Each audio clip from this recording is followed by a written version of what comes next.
Hey guys, George Mesa, Third Eye Edify podcast. And why am I in a button shirt? Well, today feels like the days of old. I haven't made a larger episode like this in a while. I've been kind of avoiding finishing the music miniseries because I'm not going to do it on the usual channels. I can't. The information's a little too spicy, a little too hot for YouTube. And why don't I get this episode going with a comment or a question, as I often do. If you noticed, the thumbnail sort of had A versus B look at what we're supposed to know of our map, what we're supposed to know about our most ancient prehistoric history. I guess that means prehistory, doesn't it? And also, I do recommend that you check out my episode with the amazing Slick Dissident about the Panama Canal, which has parallels to what we're discussing here today. And this took me on a little bit of a ride, and I hope it does for you too, because there's a lot of stuff going on here. I've got my notes in a particular order. I hope to hit all the spots as I meant to.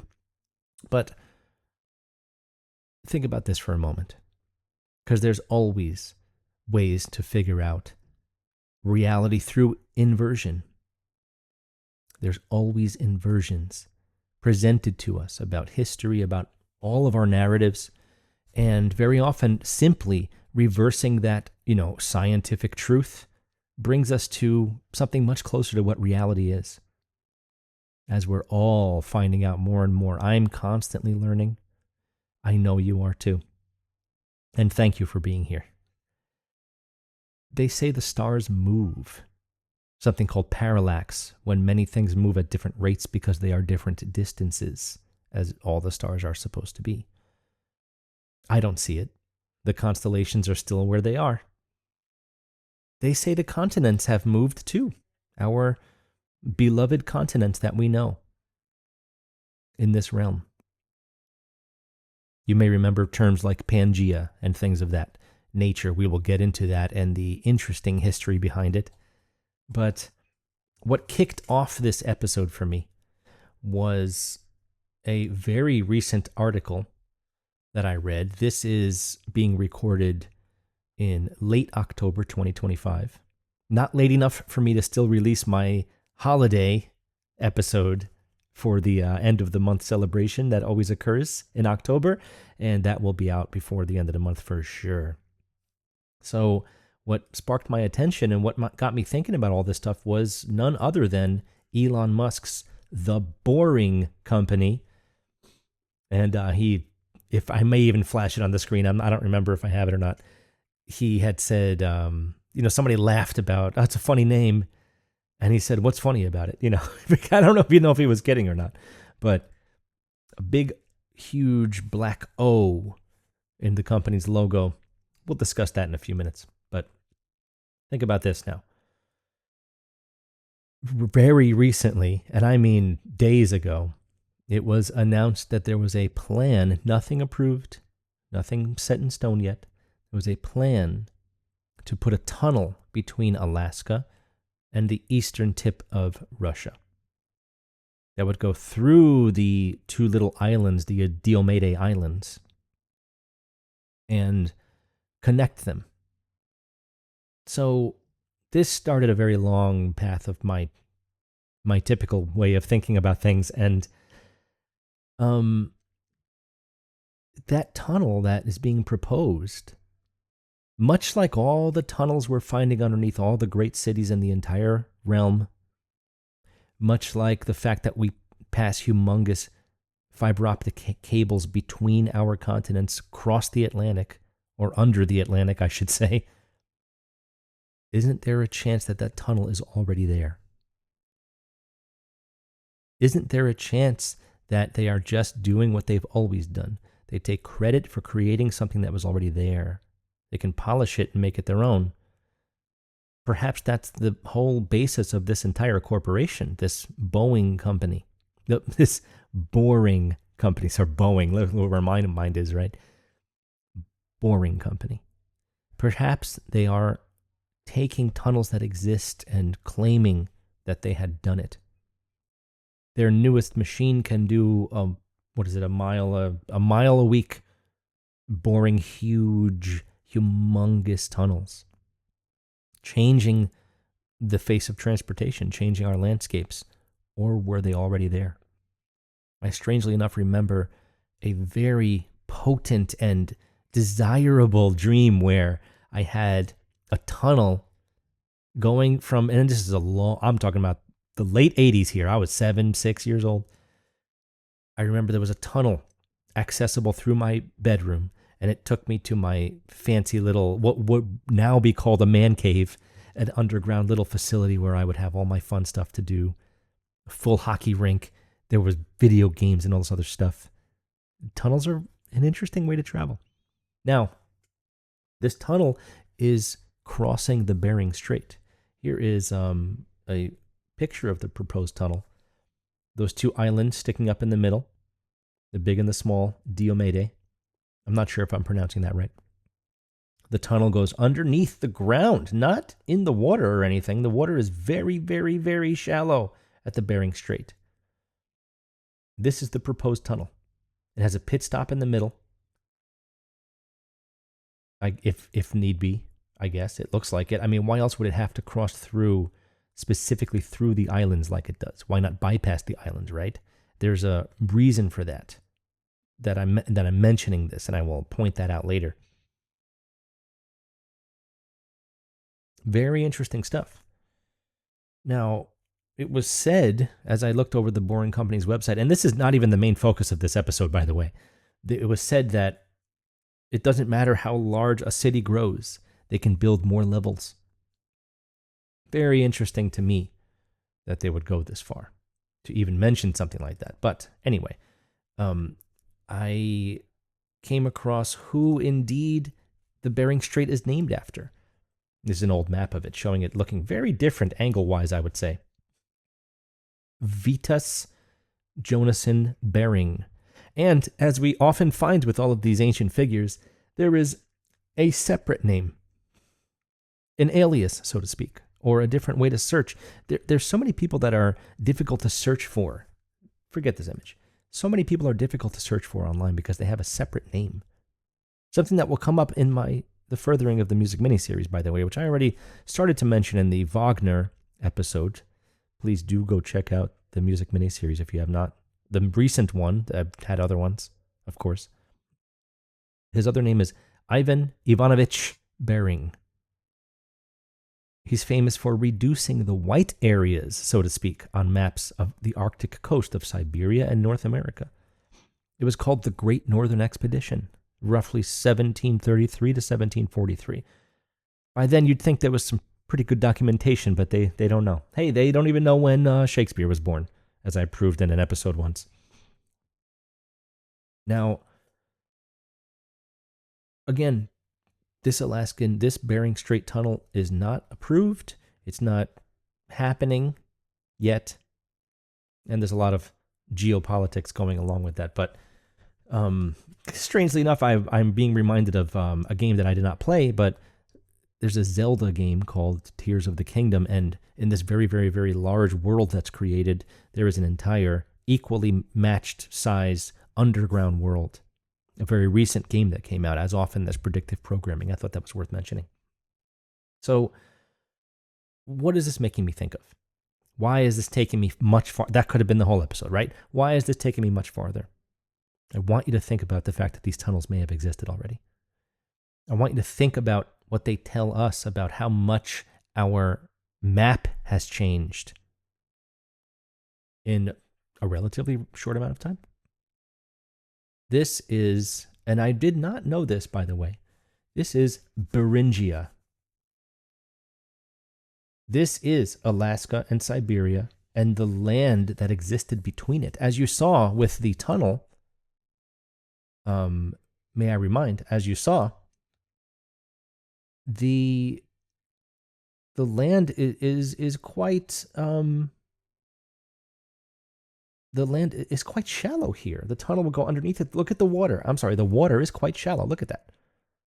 Interestingly enough. And perhaps I can quickly just see if I make this a little bigger. I don't know if this makes it any better to look at. Um, Clearly, there's tons of land mapped out here, even little rivers and tributaries and such. You'll notice Wrangel Island here, north of Siberia. That will come up in a little bit. Please remember that island. Very interesting. Now, what is it making me think of? Well, it's making me think of this. The migration patterns that we are taught. How everyone came to North America. And of course, all of America after that. Knowing full well that Spanish, English are basically the only languages spoken here. Sure, there's some French and obviously Native American.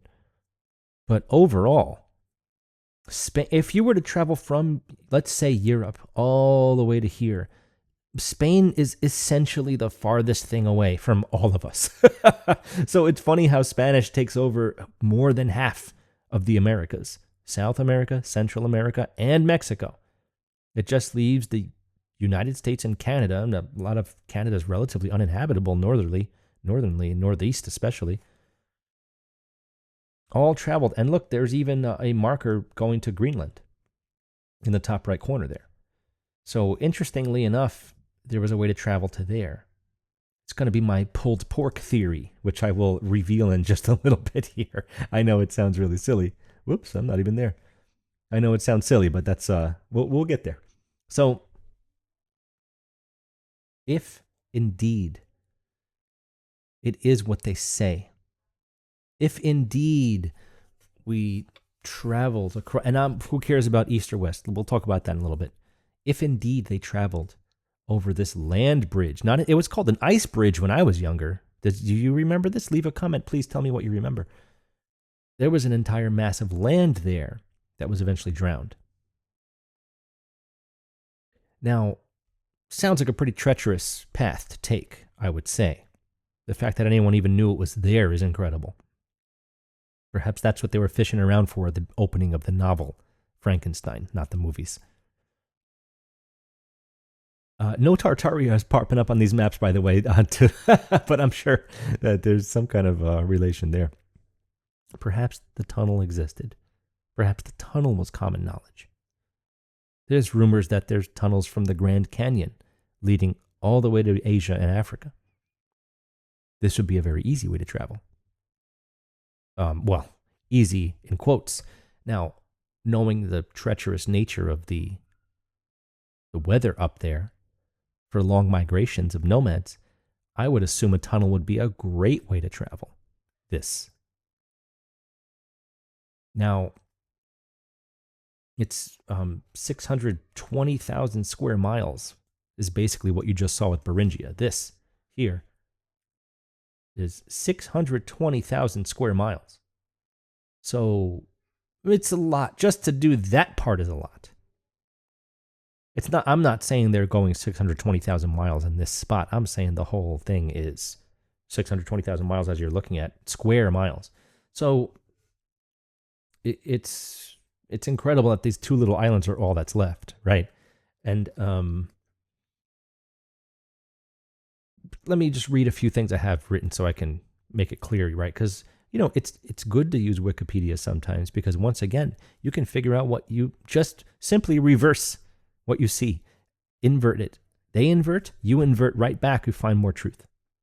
Often, I don't know. I can't say for sure. I haven't done anywhere near the amount of research required for me to say yes, definitely, on almost any of this stuff. But, neither have they. They usually have these theories, and we'll talk about what parts of these are theories. It's believed that the peopling of the Americas crossed Beringia. They're stating it's a theory. I'm going word for word here. After the last glacial maximum, climate change, I thought things got hot. They got cold. 26 to 19,000 years ago. Very broad swath of time here. YBP, years before present, is a new term that I see coming up more often. I've never seen that term. Please let me know if you are aware of this YBP acronym, years before present. I didn't know that. Think of this. Like I was saying, most of the Americas are Spanish and English, right? Go to Asia, go to Europe, go to Africa. There's lots of different languages, a ton of different languages. Some of them have zero relationship to each other. Europe's variation of language is unreal. And Asia too. Just go from Russia to China to Turkmenistan. We're talking some pretty humongous differences in language, right? So the variation is there. They're convincing us that they came to us and that the language is just settled. I'm more convinced that we left the Americas to go there with this tunnel, that this Bering Strait with Beringia, whatever. And I just still can't believe I never heard of Beringia until this. I always heard the Bering Strait, right? So it makes more sense that people came here, spread themselves around this larger piece of land as far as the map lets us believe, and all these different languages were coming out. Now, I don't know. I'm making a statement based on attempting to think through inversion and to just think logically.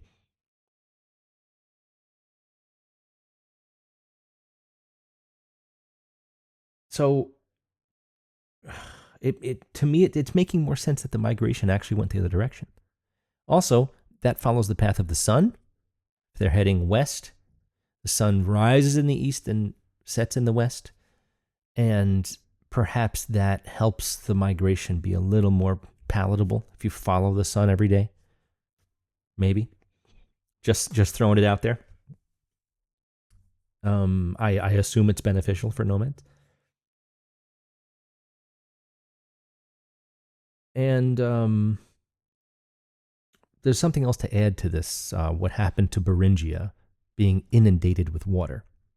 And I will get to some of the names associated with this in a moment.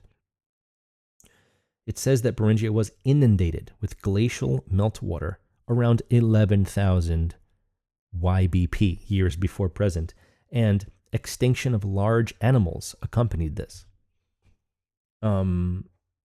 All of this land connected was called the Mammoth Steppe, Steppe. Not Pangea, because Pangea is millions of years old, right? To help their continental drift theory, which is a theory, by the way, and I will show you what I came up with in a minute. I've never heard of the Mammoth Steppe or Beringia. Please let me know if you have heard of these things. I've never come across this information before. And I was really, really into this stuff when I was younger. That doesn't mean that I, researched it properly or was even given the right tools to do so. But as most dinosaur books are pretty kid friendly, pretty well animated and such. But and I'm still bitter about the dinosaur thing. I really am, and I've gone into it in other episodes. Perhaps it was episode 13. Slick Oil is the name of the episode. I hope and highly suggest that you go check that one out. So, the Mammoth Steppe versus Pangea. Interesting. 11,000 years ago doesn't sound that long ago for giant mammals to go extinct. How's about 4,000 years? Did you know there were woolly mammoths 4,000 years ago? I will flash it one more time. Maybe I'll make it a little less kind of obscure looking. Hold on. At the top there, Wrangel Island. Somebody named George Cuvier had, I guess, let's just call it discovered. This is a pretty important figure that we will discuss. This is George Cuvier. It was a much bigger name that I'll get to in a second. He figured out that through fossils, now we're dealing with the fossils again, that Wrangel Island housed woolly mammoths up to 4,000 years ago. This person's name is Jean-Leopold Nicolas Frederick Baron Cuvier, also known as George Cuvier, or Baron George Cuvier, as I saw with one of his books that I recently got. The French... No, I'm sorry. I meant to say he is French. They referred to him as the founding father of paleontology. Now, what is paleontology? Often relying on fossils and fossil records to determine history. And history he was a part of. I will certainly make that clear in a moment. But he established extinctions as fact based on deluges, catastrophes. And he was against evolution, as a matter of fact, and therefore against Darwinism. He worked on functionality rather than morphology, which is what the Darwinian system works with, that you morph into what you need. He says that you are functionally established at the time of your species.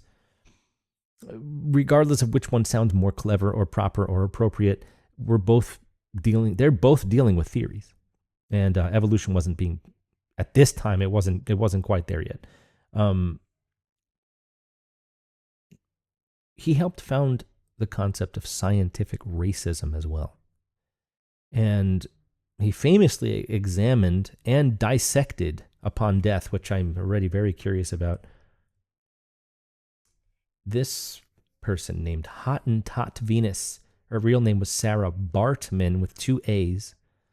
And she was unfortunately, she was a circus freak, or considered a circus freak. And it was a large part of it, it was her buttocks. As you can see in this picture here, there's a kid riding on it. She had something called steatopygia. And clearly, as this photo is, as this animation is showing, it had basically a tabletop to sit on in the backside. And this is an actual documented thing. And it's, it's very real. I assume it's less common, or maybe people are actually trying to pay for this at this point, right? Which is something else. But, and I didn't make it really obvious here. For example, this woman, Sarah Bartman, born around 1789, and that's when all of this is taking place. She had passed away in December of 1815. So that's the general time frame we're looking at here. And so this person who was being touted as a circus freak was dissected by George Cuvier. And he determined that her features were ape-like. Started a movement with other scientists, basically, towards scientific racism. So this is the person we're relying on to tell us that, woolly mammoths were around recently, and that paleontology is a very legitimate thing and fossils are being found everywhere. And we're kind of finding out that that is not true. He was also the administrator of the Museum of Natural History. So now we're getting into the nitty-gritty of who's who here and who is allowed to make his story. Not surprising, to say the very least. So as I looked further into Pangea, I found another interesting character, as I often do, who he's taken claim to the first actual world atlas, or the first official world atlas. There were cartographers far before this person, obviously. But interestingly enough, this is where we're getting Pangea from this man here. His name is Abraham Ortelius. And he was born much earlier than what we were just discussing. April of 1527, around there. They didn't have the perfect timing. And passed away June 28th, 1598. So that's when all of this is taking place now. He actually claims that Pangea was real. This is Pangea here. As we've all been taught that all the continents, including Antarctica there at the bottom, were one. And what does this look like to you? Just to get started with all of the phallic nature of men making history and doing their best to do what women do or become them, I genuinely think that, what we're showing here, I really do honestly believe that it looks more like this. It looks like a fetus to me. Or at least that's what I see when I look at this Pangea. Do you see what I'm saying? I wouldn't be remotely surprised if this is the motivation for this look of Pangea. Because these men have always been obsessed with what women can do that they cannot. The Boring Company, these bores are huge phalluses entering the tunnel, entering the yoni, entering the female genitalia, and just boring their way through.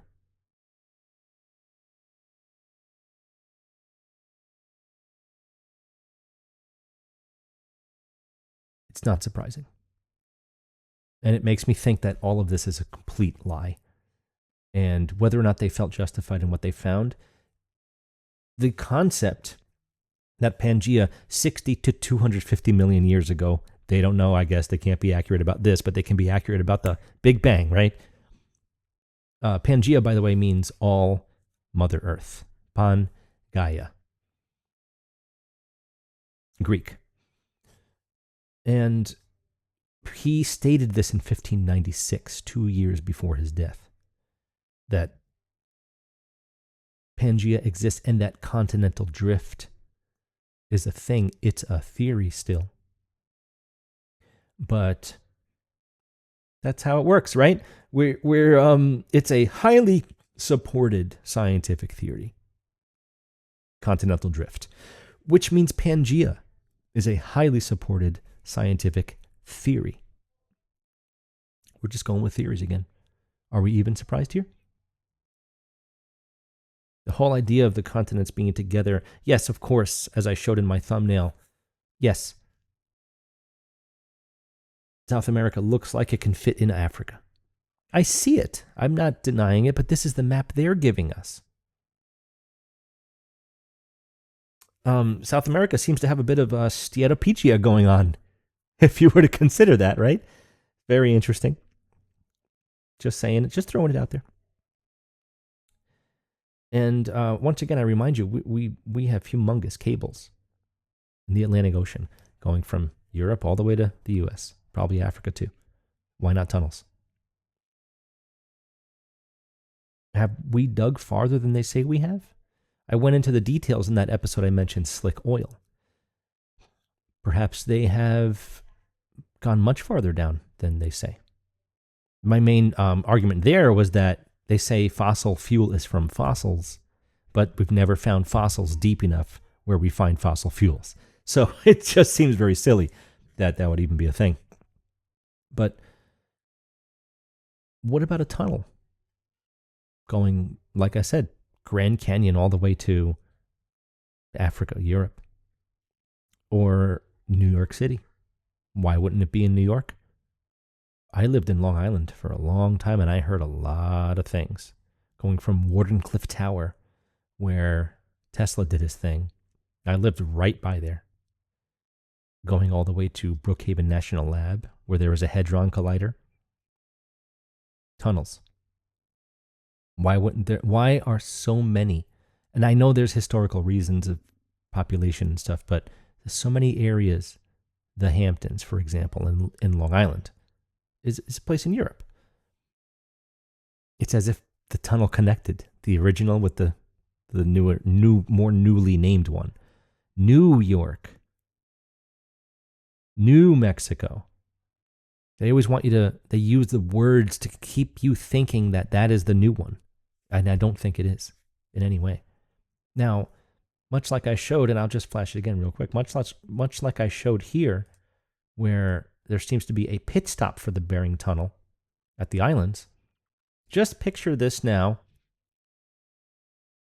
as it has been claimed by many, many books that I've read at this point that were released well before 1900 or near it, that the Azores are the tippy tops of what was Atlantis in the Atlantic. Picture on the right side of this map, on the top half, picture the right side being Africa, Europe. Picture the left side being the Americas. Picture the middle islands being Atlantis. If there was a tunnel long enough for you to walk between continents, wouldn't it be nice to have a pit stop at the most glorious place that has ever existed? According to legend, of course. Hey, we've got our theories too. We're allowed, because they're allowed. They're allowed to pass their theories as fact. Gravity, continental drift. These are theories. They're still theories, and they don't tell you that they're not. So why can't we have our theories? That is my theory. That there's a tunnel that takes you to Atlantis, and that's the pit stop on the way back and forth between the continents. There's plenty to discuss in this matter, but it looks like we're about to find out a lot more about tunnels.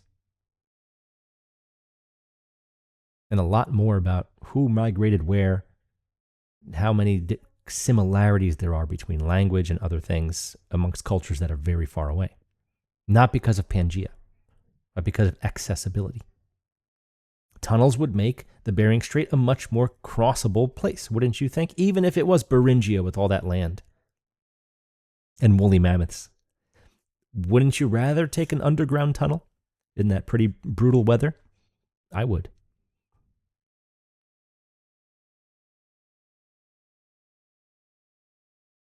I'm sure there's more to say, but I think I've stated enough things. And also, I failed to mention before that... no, I'm sorry. I said it. That George Cuvier was the administrator of the Natural Museum of History, the Museum of Natural History, and the other person, Abraham Ortelius, he's credited with making the first atlas. Meanwhile, I don't, it's going to be hard to prove that, but the fact that they're saying he made the first atlas about, 450 years ago, pretty sure there were atlases before that. There are at least very substantially detailed maps at the very least. Maybe he's the first one to put them all in a collection. It's still hard to believe that it took that long for that to happen. So I can't prove it. Maybe that'd be a whole nother episode. Let me know what you want. You want to hear that? Let me know. Okay, I'm just checking my notes to make positive that I didn't miss anything that I wanted to say. But I think there's a case here that there's just more his story, more trickery. And there'll be plenty more of that and all kinds of other things coming from this show. I am ready to break out into a different era of Third Eye Edify. There'll be plenty more of that to come. If you are a paying member of Patreon or Substack, thank you so much. If and when, when I make the website an official place to watch every episode through, a donation, you will receive a password immediately for that without having to pay any other money. But I really do appreciate all of you for being here. And this year's end is going to have some pretty crazy episodes. This is hopefully the beginning of that, because I had some thoughts that I had to press record for here. And the Halloween, if you want to call it that, episode is coming about Ouija boards and playing cards. Not tarot, but playing cards. Some surprising things to discover there. And I can't wait to bring it to you. Let me know what you thought about all this stuff. Any thoughts you may have had. Sometimes you'd start looking at these things and say, oh yeah, I actually remember that and I used to think this and that. So let me know. Comment, like, subscribe, tell someone you think that would like this or learn from this or gain ideas from this, or maybe somebody that had this idea. And now there's some documented episode about it through my show. Thank you so much. I'll see you next time.